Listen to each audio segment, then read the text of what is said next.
We're joined by today's Senior Rock winner, Ryan Norberg. We're outside of his PSL karting tent.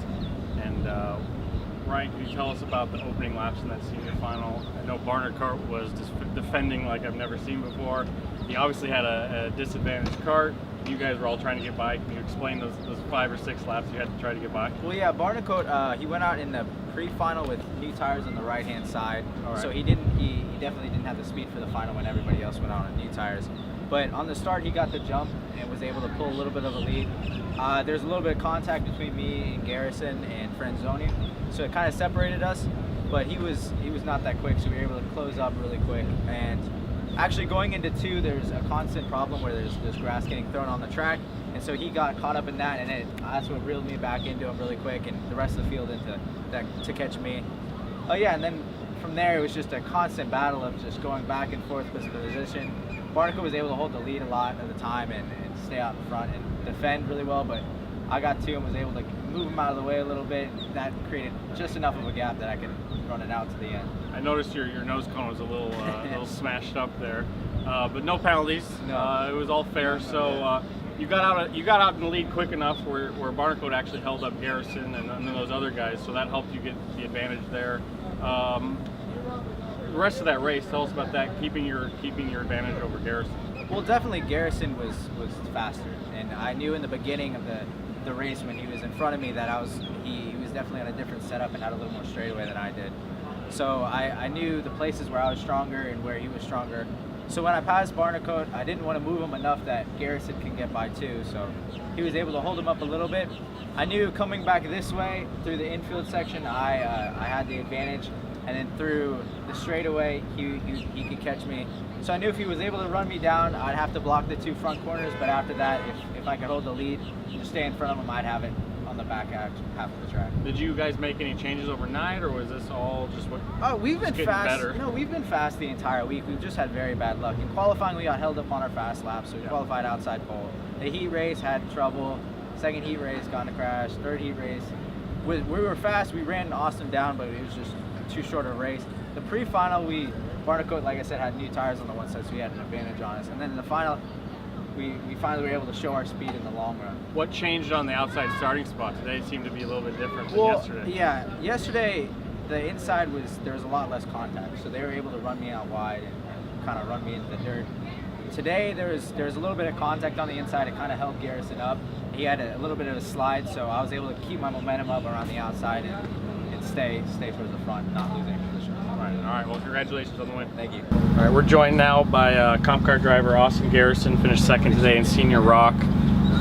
We just chatted with Ryan Norberg, and I want to get your take kind of on those opening laps where Barnacourt was defending like it was the last race he's ever going to run. And it was probably about lap 9 when the floodgates finally opened. You got around him, but it took a while for you guys to get around him, and it really clustered up the field there at the front. Can you tell us about those opening laps? Yeah, so Barnacourt, he put on like new tires on half the side of his go-kart for the pre-final, so that's why he was really fast. So yeah, during the final when he put the other half on, I mean, I know he was going to be quick the first opening laps, and then yeah, so he was like defending like really strong out there. I mean, because we had like all 4 new tires on, and we were a little bit quicker than he was. So, and then he was blocking going down in every single corner, and then getting shoved off, and then it was just a battle between all 4 or 5 of us. And so we were just driving as hard as we can, just like we're all like defending going into the corner. I mean, we're all driving really aggressively out there. Then yeah, a few laps went by, I started going space up. But then yeah, I mean, going down in corner 1, we had some like contact. When everything kind of like smoothed out, started spreading apart, and Barnacourt started to fall back.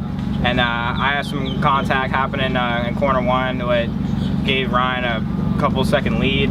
So that's what, unfortunately, I ended up finishing 2nd. I mean, we were running strong all weekend. We won a qualifying, a few heat races. Yep. So I think overall it was a strong weekend. We had a pretty good amount of points going on and everything. So yeah, the first few laps, it was crazy out there. It was really aggressive. Yeah, so. I was watching from the tower, and almost every single corner someone was passing somebody. And but finally, when it settled down, you said that Barnacourt eventually got in the back of you because of a move he was making for 3rd. Exactly. You were in 2nd at the time. That slowed you up a little bit, and then kind of burned your tires off trying to catch Ryan. Yeah. After that contact happened in corner 1, so I mean I lost a few seconds and I gained most of it back, but I was pushing so hard. I mean I only got so much tire to use, and it got so heated up towards the end that was all it had left in it. So in the pre-final earlier today, you finished 3rd. Was there an issue there, or was that just because Barnaco had the new tires on? Yeah, I mean Barnaco, yeah, you put on those new tires, and I know Ryan was going to be quick. He was quick in the 3rd heat race. So yeah, when Barnaco went down to the inside and passed me, Ryan ended up following up, going down in corner 3, and we kind of like maintained. My tires weren't in yet. I mean, a little bit low on tire pressure, so it was coming around like the last few laps. And then, so yeah, like Ryan started to catch Barnaco, and I'm just like, well, we're all so close that if I don't want to start on the outside, so if I would have passed Ryan, it would have been like so close, so I wouldn't have been next to Barnaco, and I don't want to start second, so I backed off a little bit and then just let them go at it, whatever was going to happen. So I figured you were racing for 3rd at that point. You didn't really want to move up, which is probably a good decision. But actually you ended up coming out of the first corner in 4th or 5th in the final. Yeah. Tell me what happened in the opening corner. Yeah, I mean, he didn't jump the start of how we're not jumping, but he didn't get like a good run on the start as how we thought we were going to go. So Ryan got like quite a bit of advantage. The outside road kind of like took off, and our inside road didn't. So they all came over. Yeah, it came out about 4th or 5th, and it was all chaos going down to the corner 1. I thought I was going to come out 2nd, and me and it were just going to go, but fortunately that didn't play out in my part. So, but it is what it is. I mean, we did the best that we could. So. You're still in the points championship. It's all going to come down to Ocala. And now next week you have Rotax. You got that championship to look forward to. So good luck then, and good job this weekend. Yeah, thank you. We're joined by today's Shifter Rock winner, Gary Carlton. You got the whole shot right away. Before the race started, I talked on the microphone a little bit about how you're so good on cold tires, and I expected you to take the lead early, and you did. Can you tell me about those opening laps and how I think you're up to about a 2nd advantage in the opening lap. Can you talk about that a little bit? Yeah, I honestly probably wanted to push a little bit too hard in the beginning because I felt after the 3 or 4 laps my tires started to overheat. So I actually backed up, and then the other guys started catching me a little bit, and I just tried to manage the gap as best as I could as I cooled down the tires. And then when I knew Danny was right there, then it was time to push. And I guess luckily they started battling a little bit, and they gave me a gap, and then I just kind of maintained that gap till the end. So. Yeah, Rubens was bringing that fight to your doorstep. About lap 9, he actually missed his braking point into the first turn and slid wide, and then that backed up him and Formal about a 1.5 seconds in 1 lap. So you were able to open up a 2-second advantage or so. But they were coming at you, and I can't imagine that maybe you're feeling a little bit of pressure seeing them come towards you, or were you comfortable in your position? No, I was, yeah, I saw them coming because I got a gap somehow, and then I saw them coming again. I just wasn't honestly ready to push yet because with this rock tire, it's really finicky.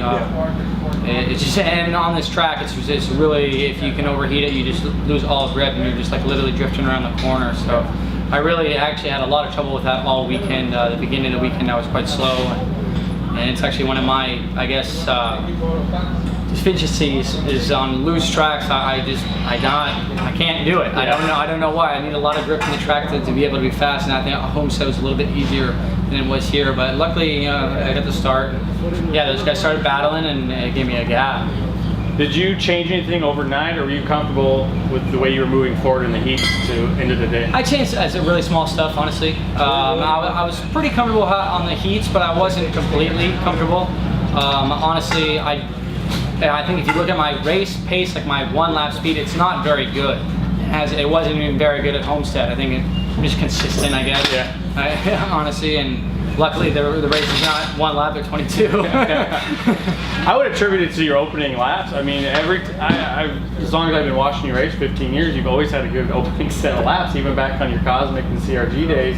Yeah. And it showed again today, and then that advantage eventually helped you win the race, I think. Yeah, I think it definitely, in this style, it's a different style of racing, especially with these guys than over in Europe. I think over there, it's like the first 5 laps, people make moves, but it's just, you see everyone is trying to drive as slow as possible, honestly, and keep their position. Here, it's like they want to go all out. Okay. and it's just a different style to me. Honestly, for myself too, in the heat races, like, I knew, and we had to save the tires because the track was really eating them up. And like in the first heat race, everyone was just going balls to the wall, and it just kind of caught me off guard a little bit, I guess. So yeah, it's just a different style of racing. The guys are like Danny and him and like Matias Ramirez, I was really impressed with. It's like someone that's half my age, and he's putting 4/10 on me during the session. It's like, geez, man, it makes me feel really out to date, I guess. Well, you're still winning races, so that's a good thing. You're doing the rest of the series, right? Yeah, as is planned, I'm supposed to go to Ocala. There's talk that I'm going to actually go to the Scusa race in New Orleans. Oh, cool. Yeah. Okay. And then, yeah, after Ocala, my thing is to go back over to Europe and try to have a good season. I've had, you know, a lot of bad seasons in a row, and Jeremy showed pretty well last weekend. Yeah, so, yeah, so I mean, but that's Jeremy. I have to do it. Yeah, So, right. So Jeremy's a great driver, and I hope that, you know, having a teammate actually this year, we can help develop the material a little bit easier. They got Gianluca Beggio over there now that is very well renowned, and he really knows his stuff. So I mean, I hope the best for myself and for the team, because I can't thank Formula K enough, and everyone here at Goodwood, and Ricardo Legree, and minus 273, Neil Truckee. I mean, without them, this is not possible. So. Right. So are we expecting a full CIK European series? Yeah. As I got confirmation actually a couple of days before I left here, I'll be doing the European and the World Championship. Cool. And in KZ1. Excellent. All right. Well, we look forward to watching you here and abroad. Congratulations on your win today. Thank you, guys. Thank you.